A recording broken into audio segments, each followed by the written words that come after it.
Podcast pants. Hey, howdy, hello. I guess these are the podcast pants now. Wilco podcast. That was so fun, dude. Like, we're doing another podcast, the Coheed and Cambria one. These guys, we've been trying to do a collab for a long time. They're amazing. I made several videos talking about them. One of them in particular, we talked about Second Stage Turbine Blade, their first album. I went through and spent $600 on the original pressing, $40 on each of the new pressings that came out in 2022. Documented the controversy. The vinyl situation was crazy. A lot of drama.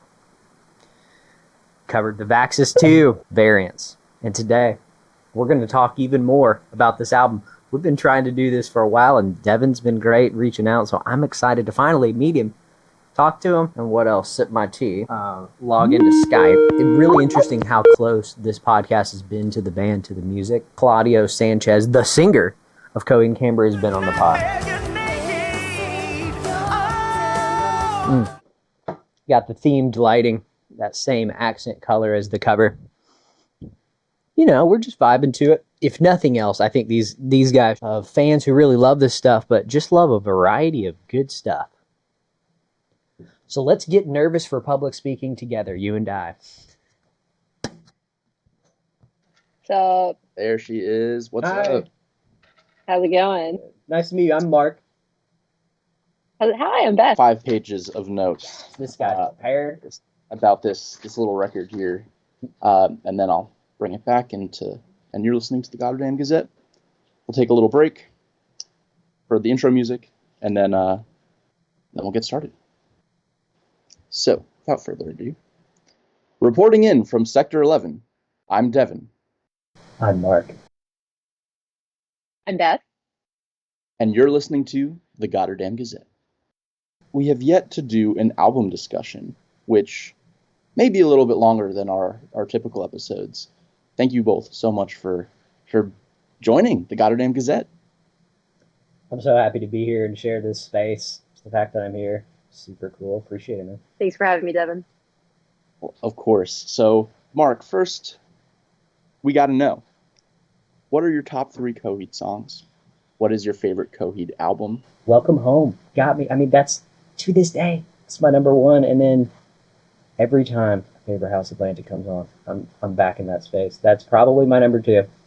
And if you've made me pick a third, I've been bopping to Time Consumer. There's something about it every time that I listen to that again that takes me back. Just, it's magic. But the whole band's magic. And if I had to pick an album, looking back at the vinyl here, I'm going Vaxxus 2. That is a very interesting take. Discover them Color Before the Sun era, but it's hard to pinpoint. Then I basically friend zoned them for like ever and didn't even remember they existed. So sad.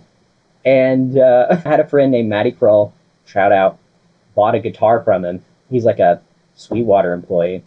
And when I bought that guitar from him, he was telling me about Coheed.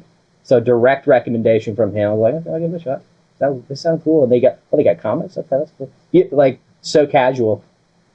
The depth of this band, the community around this band, the Children of the Fence, the music. This is one of my favorite bands of all time. Number 1 song is easy, and we're going to get to it today. It's Delirium Trigger. That's hands down. Number 2, I've got 2113. I don't think that's changing anytime soon. And then we're just going to keep up with the chronological order. Putting in Willingwell 3 for my top 3. That's going to change tomorrow, so ask me again. But number 1 is going to stay consistent. That's a really hard question. I'm really pumped to be here because my favorite Coheed album is Second Stage Turbine Blade. So let's go. Well, I'm very glad you're back. And, oh my goodness. What's happening? Oh my goodness. Somebody really needs to talk to you. There's like 5 minutes.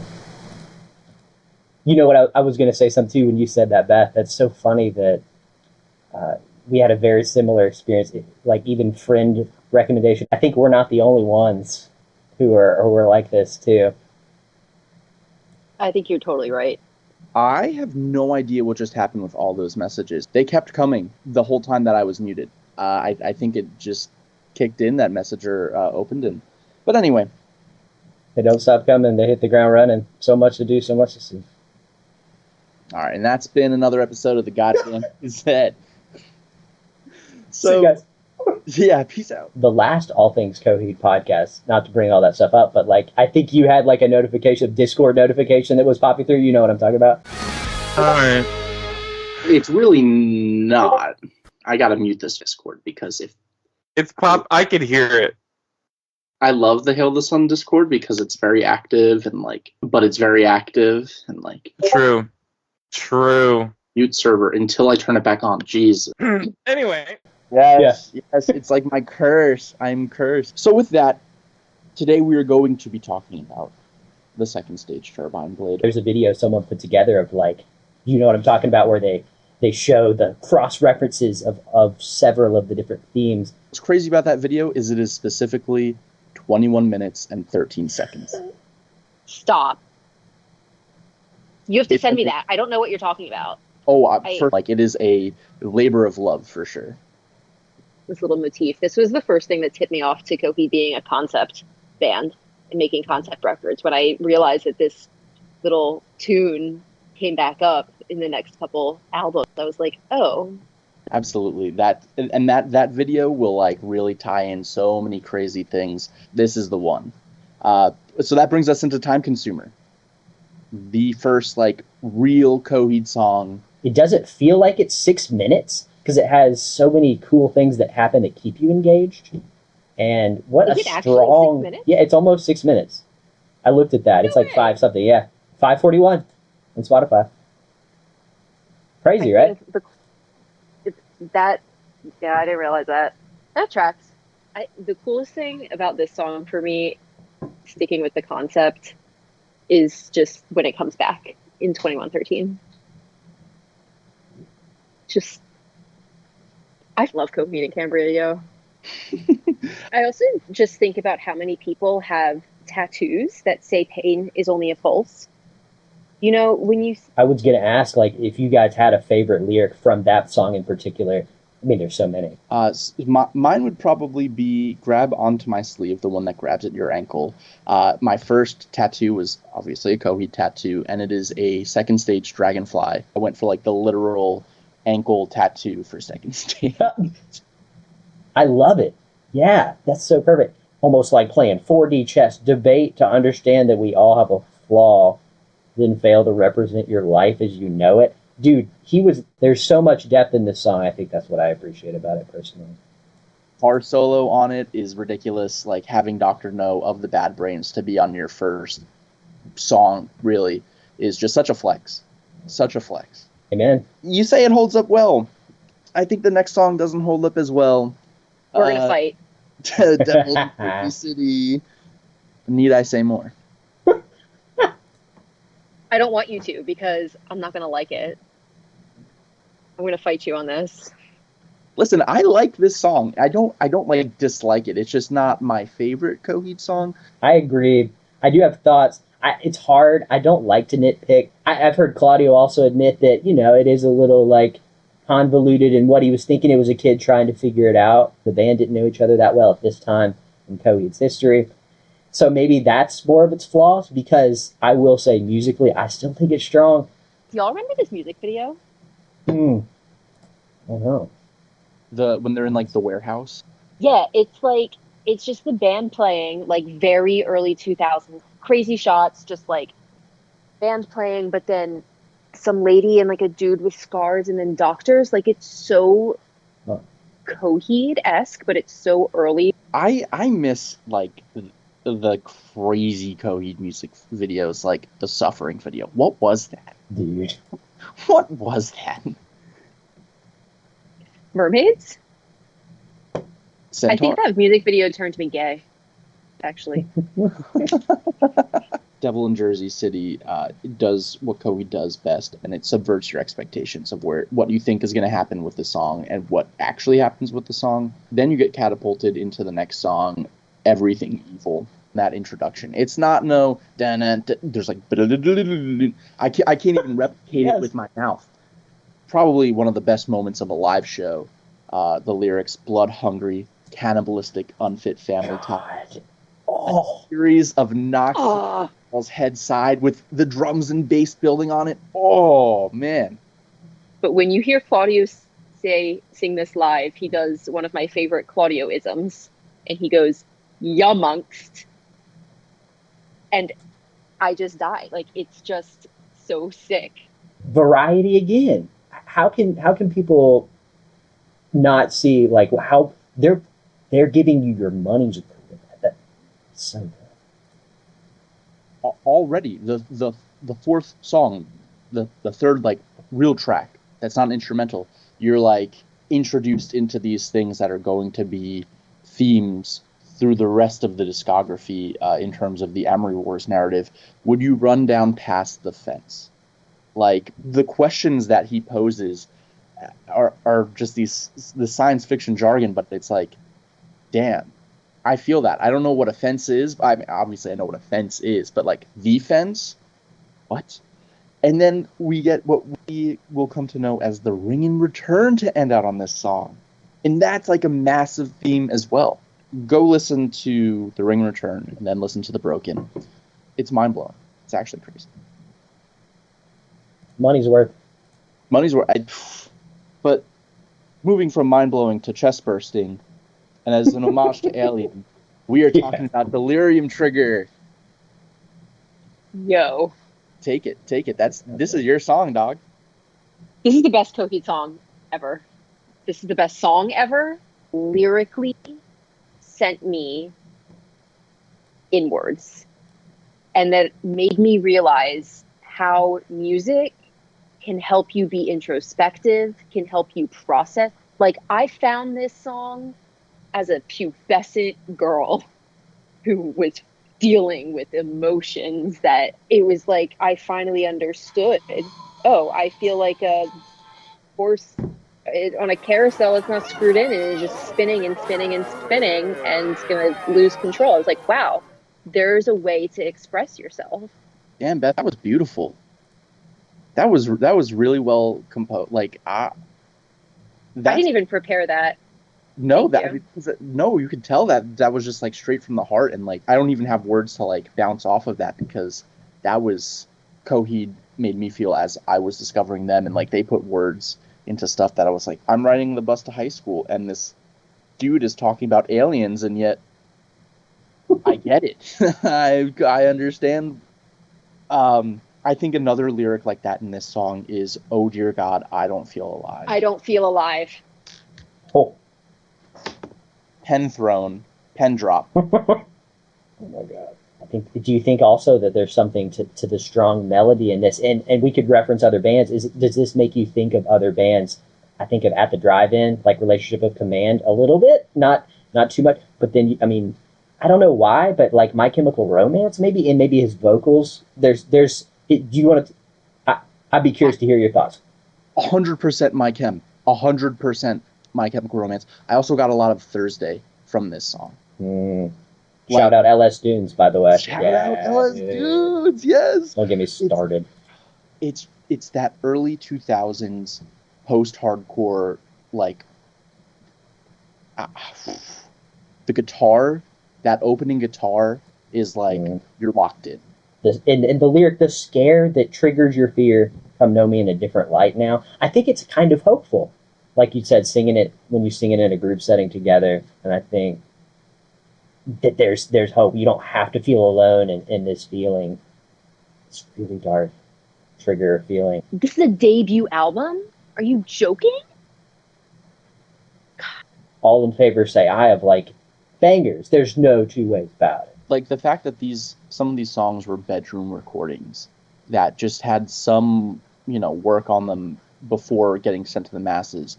Like, when we talk about the Everything Evil demo, you could tell me that that's just Everything Evil and I'll accept it, because the songs themselves are so good that the production almost adds to it, or lack thereof, because of the raw energy that they just have. especially when you talk about a song like Earshot Kid Disaster. It's punk, it's funk, it's post-hardcore, it's musical whiplash. Hold your breath when you live. Your breath, hold your breath. The lyrics, man. Do you have any favorite lyrics between you both? Definitely a significant lyric for the Coheed community. Just, I need mayo. Source of so many memes. Yes. When you go into 33, the tempo jumps right back up. The vocal layering is there with the harmonies. I think I don't know if this is the word exactly. Galloping, it has this kind of, it kind of rolls in waves. That's what I'm feeling. It grabs you. Absolutely. It totally does. And then you get to that let go of the youthful honesty repetition, and it just opens up for a second, and it keeps driving. So good.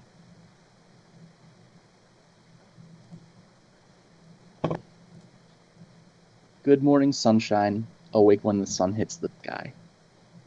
One of probably the best opening lyric on this record for me. You get some really weird vocal effects in this too. Is it the dreams that make us real? Is another crazy lyric. Cut my heart in half and discard the evidence. Man, this song has some great lyrics too. Dude, that lyric hit me recently.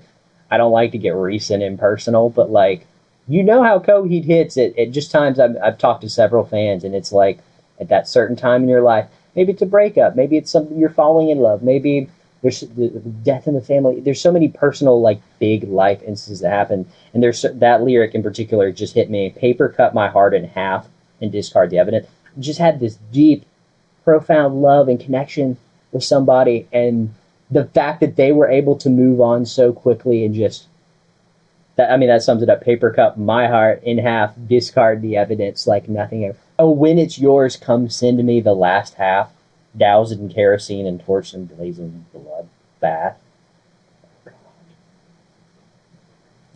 That's like some Chariot level lyrics. Like, that's crazy. It's so good. Do you think this is the most deeply emo of any of the Coheeds? I think I'm just biased in this very moment, but I'm sticking with my guns because I read this stuff, and maybe it's just because it's been hitting me right now in this very moment. I'm admitting the bias. I'm sticking with Sega Stage being the most emo-soaked. Every Coheed album is emotional. Wrench your heart out on any of this. No doubt. Absolutely. I'm emo-soaked. Maybe it is Second Stage. I think In Keeping may have the most emo song in the discography, which is why I might be crowning it. But overall, cover to cover, yeah, probably Second Stage. Yeah, and maybe I'm thinking musically too. At that '90s emo, there's a lot of bands I could reference from the '90s emo scene. That's what they were going for. They were heavily influenced with Shootout stuff, and Claudio talking about his jazz and funk influences. I'm not trying to pigeonhole this band because there's so much. I love all music. I love new music, old music, classic stuff that came out last Friday. I listen to it all. I love it all. And that's what fans of Coheed like, I think. We're not pinned down by one particular sound, even if it is emo-tinged or rock-tinged, prog-tinged, or super cool acoustic guitar cuts or synthy stuff that they're doing now with the Vax stuff. It's all so good, and it's not a put on, and it's these personalities that show themselves in their way so well and palpable, especially on Second Stage. I agree wholeheartedly. Like, people are like, oh, I don't like these elements and these textures that are being added to the newer stuff, and it's like, well, really, if you look back, they're there in these songs. Yeah, it's an L take to just say, oh, synthesizers, ooh, their melodies are different. Well, what are you talking about, dude? Get up, go touch some grass. Like, Brett, you listen to 95 different things, synthesizers and all the music that comes out today. Oh, it's digital, it's compressed a little bit, because audiophiles, a lot of my circles too, people. It's like, dude, they are progressing their sound in natural ways that make the most sense, and they do it so well. Listen to it again. Listen to it in different contexts. Give it some time. The best things in life aren't instant. Would you like a cup of instant coffee or a nice, well-browned and well-brewed roast? I think we all know the answer. A well-brewed roast of Coheed roasters available on the Coheed. Yeah! I was just about to say. Neverender itself is a song on Second Stage Turbine Blade, and the lyric, point your gun in another direction, now that you've cried yourself to sleep, here, there, after the fire. Chef's kiss. Chef's kiss. And then at the end, going through it.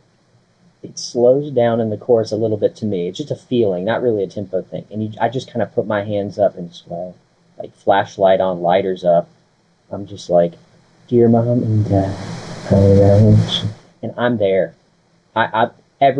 It's so freeing. Favorite line from this one is definitely "I'll miss you when you're gone," and pretending you meant the world to me. Oh God, that's hitting me hard too right now.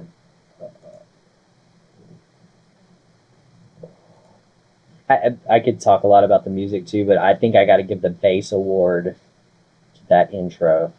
The bass, the way it just jumps in and just like, oh, that riff's cool. Oh, that bass line is sick. And then the drums kick in. I'm sold. I was just like, the little personalities that poke through and all the little musicianship moments. So good. Shout out McTon. Wait, so we have your guitar award and we have your bass award. I know we still have another song in this record still, but have we hit your vocal award or your drum award yet? I guess I got to go back in time because I also forgot. Yeah, I'm just engaging in the conversation with the other songs, but I probably have to retroactively award those as well. In vocals, Everything Evil, and God, it's for drums. The way it kicks, it just starts off perfectly. So I'm gonna give those just so that I'm locked in. Yeah. There's no discrepancies. But yes, closes us out with Second Stage. We're on to Godsend Conspirator. Kind of almost like slacker rock vibe. It's not really accurate, but I like the feeling, how it builds in the verse, and then the world's not big enough. It just gets bigger. Dude, it doesn't back down. This album just keeps hitting you. Not one song that just goes, we'll phone it in. You have anything else, guys? Yeah, let's try this. I don't know. No, they pedal to the metal. A lot more I can say. I want to hear y'all's thoughts. This is a never skip for me. If I had to, I don't know it was in my top 3 for a really long time. I think it's in my top 5 now with the release of Axis 2. I don't know. I think we've all been in that place of like uneasy anxiety in terms of like some kind of relationship, whether it be a romantic or a friendship, and this is that materialized. The song is anxiety incarnate for me. Your dreams can't last forever, and that the ending, how that layering with lock the children in the floor freaks me out in such a good way. It's so ominous, but then there's parts that just feel like pop for like a second, but then you lock the children in the floor. Like, okay, Claudio, what? Like you said, it could be lyrics about anxiety or relationship or something in particular that's universal, and then all of a sudden it snaps and it's talking about, lock the children in the floor, and you know that there's a deeper concept and there's another layer that you may have been missing too, on top of all of the interpretations. And the world's not big enough for the both of us. We live in the same town. That's wrong. Fight on fire. Burn my hands till I got nothing left to count my numbers on. This is so self-aware. I love it's so smart. It's self-aware.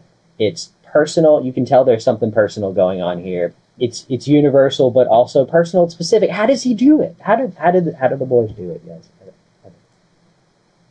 And to think they were so young when they made this record, and I think it was like cobalt and calcium that helped me figure out that it was IRO-bot. Anyways, this is a really fun little song. If I'm to be killed, then when? By whom? AI is taking our jobs, everyone. Oh, You've been a bad boy. We've broken all the rules. ChatGPT, I'm so sorry. Make it more human. Make it shorter. But yeah, what an interesting song. And then, you know, with the context. Do you think, like, too, I heard the band talking about how they were kind of just like, we got these demos, we're trying to make this work. And Equal Vision was like, that's the album, let's go. And maybe Equal Vision kind of knew what they were doing a little bit, except they kind of should have given a little more proper attention to songs like this. I heard somewhere that Claudio doesn't love this song, which is wild to me. But this song has gotten me through some really tough times. I feel like this is a top breakup song for me in my life, but like only when I'm the one doing the breaking up, you know, because other circumstances we have like all of Good Apollo for that. But it's the only Coheed song that has the words Coheed and Cambria in it. Yeah, I thought so. Yeah, that's. I didn't realize that till just now. Whoa. While we're on Elf Tower, New Mexico, I have to shout out Kaunachi. Speaking of Equal Vision, if y'all haven't heard the homies in Kaunachi, go listen to Passing Through the Hourglass right now. It's got a solid Elf Tower, New Mexico reference. Yeah. Why have they escaped my knowledge? I've duly noted. Thank you for this. A lot of those bands are coming back now, too. It's a fun time to be alive. Equal Vision Records forever, bro. So fun. I love Coheed and Cambria. Also, I mean, you could go on to, like, when we were young, coming back, all those bands. You could just read the entire and go through every single one of those banger of an albums that you get on that tour. And Warped Tour is coming back, right? That's more recent news. Like, whoa. It's a good, like you said, good time to be alive. There's no shortage of good music. You got to find it. You got to plug into the community, talk to people, see what they're into. I love it all. I really try to showcase the beautiful people in the community and artists that need that recognition, not just big names in the YouTube channel that I do. That's why I started. I just love this stuff. And you got to say, the Coheed family. This is one of the best communities in the internet, in the world, IRL and online. Yeah, just the number of real genuine relationships that I have been able to form with people because of the Coheed fandom. It really is. Like, we can just sit around and talk about Second Stage, and it's just like, it could be awkward, but like, we're Coheed fans, so it's not awkward. Like, it's just, we're all here to celebrate something that we love. Music that has a sense of humor about itself is also peak in a world where it's like everybody wants to be taken seriously and like try to write serious music, bro. You don't get it. This is like, no, it's like, dude, these guys, they get it. They're already, they know how to do the humor right, and do the musicality right, and technically proficient. The layers, the depth, we've already hit on all that stuff. It's the whole package. Equal Vision new. It's got all the bones. It's got all the vibes. That kind of makes me want to talk about the other end of things. We have Mr. Vinyl Shootout over here. It's very kind of you to say. We have some pressings of Second Stage. We do. Think people also need to hear, younger people like me, man, like we didn't grow up with all of the vinyl boom. The only medium they had was analog. Like, people forget that digital, like, Spotify did not exist at one time. Like, this medium also has its merits sonically. It sounds great. It's warm and inviting. But if you haven't experienced your favorite albums on vinyl, Coheed albums on vinyl, there are differences between these, but there are interesting things that will poke out to you, as it did me. The vinyl format is so cool. And also the aesthetic. I mean, like you just said, the textured cover, the feeling of holding in your hand, and the reaction to that for our generation, where this medium is no longer with us. Like, I'm talking about the physical medium. You don't really get that interaction for a majority of the music. And the fact that this is still alive and we have this connection to the analog format, guys, if you haven't heard it on vinyl, especially Second Stage, they're cheap now. You can get all the different newer pressings. The bootleg sold like hotcakes. Like, they were gone. And I think that kind of sparked that new resurgence of now we have a ton of second stage vinyl out there. Mm-hmm. And it's so sad it took a bootleg to do that because, I don't think we get in the bootleg debate. It's not cool that, it's not going to the artist. It's not cool that outside the purview of the band and the labels to do something like that. But that shows you how much the physical format we needed in the hands of fans. We need that experience. And they finally saw that. And hopefully they do that with some of the other Coheed albums too that desperately need repress. There's lots of little nuances to look into if you're curious. A ton of different, which makes it cool. The hunting of this stuff, so fun. Love to hunt it. You can just go to discogs.com and just look through stuff and see what people are saying and even see how much they're going for. See pictures. It's so cool. And then, of course, Equal Vision did those one-off little crazy splatter, ridiculous. You know what I'm talking about too. They were gifts for employees or people that worked on the record at the time. Like, those are realistically probably not getting into the hands of the general public. I mean, I was gifted a 1-of-1 second stage. I mean, I would open a safety deposit box, put a fake record in there because y'all thought I would keep it there. Nah, that's hidden in a secret location. I'm not even revealing the hypothetical location of that one-off. But what Equal Vision, personally, I would just shop from Equal Vision just because. Shout out Equal Vision. Oh yeah, screw Amazon. But with that, like, yeah, and the cassette for that drop was limited to 300, and that's just a stupidly low number of a smoky. Stupid. Like, so low. It was a smoky tint cassette. They came out. It was great. I was looking at it. I flip it over. Misprint. Second stage Turbine blade. Oh my god! But Equal Vision, being the gems that they are, they did send out replacement J inserts, which is so cool. They didn't have to do that, but they did. And then I kind of think they have to be honest with you. Collectors care about that stuff, dude. Misprints drive people crazy, even if it's something stupid. You could read on Discog and go crazy, but no, I'm of the belief they needed to do something, and I knew they would. They're good. We're good. There's no problem. We're good, Equal Vision. I'm just telling you, if they didn't, we would just have more fodder for these guys. Like, are they just in it for the money? Do they care? Are they listening to us? And they are. Okay, I'll give you that. Really, you're going to want to be looking out for if it's the original album or if it's the re-release with those bonus tracks if you're looking to collect. But that's cool, Beth. You have a sealed one that looks like the CD, right? With the hype?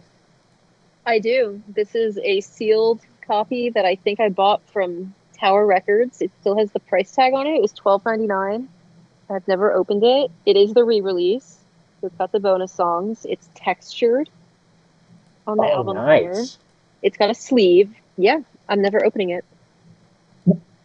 That's so sick. And the hype sticker's giant, and the textured cover, I didn't know they did. It's kind of like bringing the feeling of vinyl to CD. It's like a very tangible, physical thing, and Second Stage definitely deserves it. Man, what are your final thoughts on Second Stage?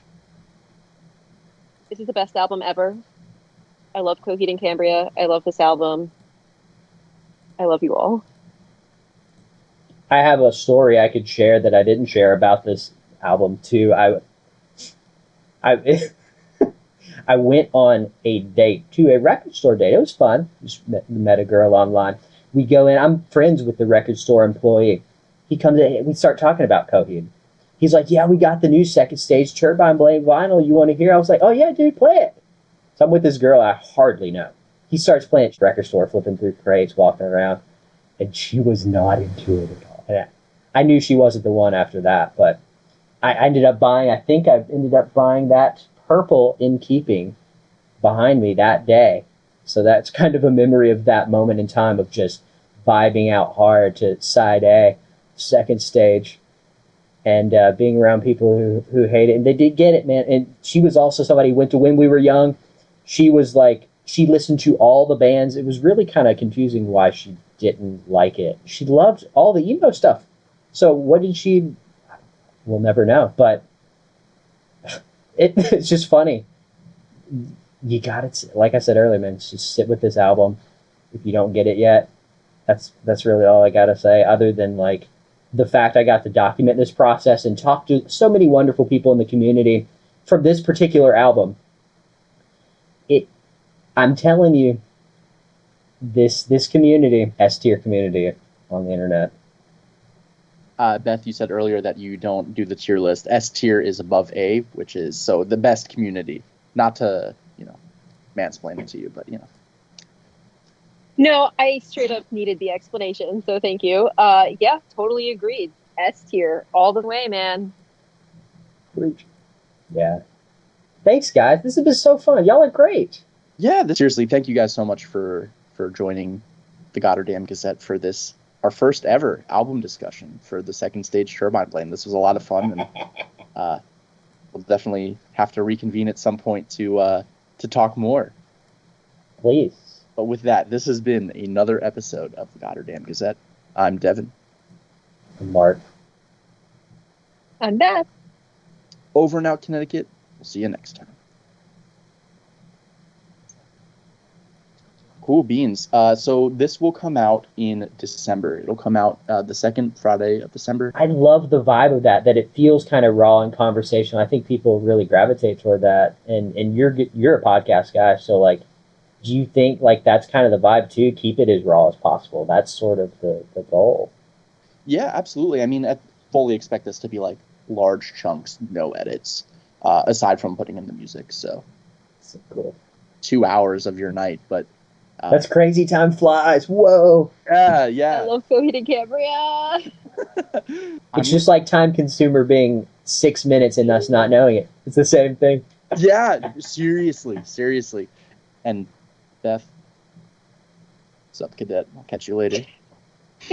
Yeah, nice to meet you, Beth. Very nice. You too. That's so funny. Have you been on the podcast and stuff before? I've never listened to you or seen you. Okay. That's cool. No, I just know Devin. Yeah, okay. So originally I asked Beth I'm just a nerd. What her favorite Same. album was, because I was trying to see if I could get someone from the community to talk about Good Apollo when we were doing Good Apollo. Okay. And then she was like, no, my favorite album is Second Stage. And then I was just looking at it and I was like, I kind of want to save Good Apollo for next year for the 20th anniversary. Right. Like, I know exactly who to ask because she already had told me what her favorite album was. But yeah. Best album ever. Okay, I'm going to make dinner. All right. Peace. Nice to meet you, Beth. You too. Because I want to try to promote it on my channel too to anybody. Oh, word. Okay. Like I'm trying to be more vloggy and post more. I've been moving. I'm in Jacksonville, Florida now, so I'm staying busy down here. But that's why I do it, man. I do it. It ain't life. Life would be so boring if I just did. This is me. This is my vinyl collection. Look at what I got. I don't do it for that. It's to connect, and it is good to document the journey, the exploration of like what happened this Coheed vinyl drop, and just share raw thoughts. But it's also like, let's showcase the people in the community. Let's talk about stuff. Let's deep dive. Let's make it worthwhile. Let's give people value. And let's be funny. Let's live, laugh, love, man. You get it. Right back at you, brother. Peace, brother. Yes. We still on? Microphone's still on? Coheed and Cambria podcast. The Goddamn Gazette. Wish I had some more tea for my voice. After talking for 2.5 hours. Some of the nicest people, man. Ooh, still got this camera on. This camera's been on all day. I didn't mention this when I did the Wilco podcast. I didn't even talk about when it's going to be released. If you're watching this, and it's 2025, it's already out. If you're watching this on drop, it's coming out December. He said December 13th, Friday the 13th, and we're looking forward to that. Talking about this amazing album. I mean, that's like her favorite album of all time. The conversation got really good. There was no way I could highlight at all the amazing details. Having somebody who knows the comics and the detail and the lore and who's been to so many shows and such deep roots in this band, and then you have somebody who just loves this stuff, is so passionate about the lyrics and the nuance and how it's affected her life in so many ways, and her experiences, amazing experiences with this band, and then you know, me, who's just doing my little vinyl thing, and who also just fell in love with this band kind of haphazardly, and haven't stopped documenting the process and things that are people been saying and doing online during the crazy vinyl drops where it wasn't getting into the hands of fans. I did make several videos and just had fun with it. Wow. Appreciate you stopping by. We'll see you back real soon because we do have some very interesting things that I would like to do that actually have nothing to do with this amazing band. Every video that I've done, I've tried to do a little bit or a little goofy thing. A little different scenery, a little different setup, a little different character. And if you click through just any one of the random ones in my videos, Russian roulette style, you just click a random one, you're going to be hit with anything from me in a hot tub to me sitting on a patio to me directing an orchestra with a Photoshop orchestra in the background. There's some wild stuff. We're going to keep having fun with it. We're going to call it a night, though, tonight, because we had such a great time. With that, appreciate you stopping by. Keep on grooving your way.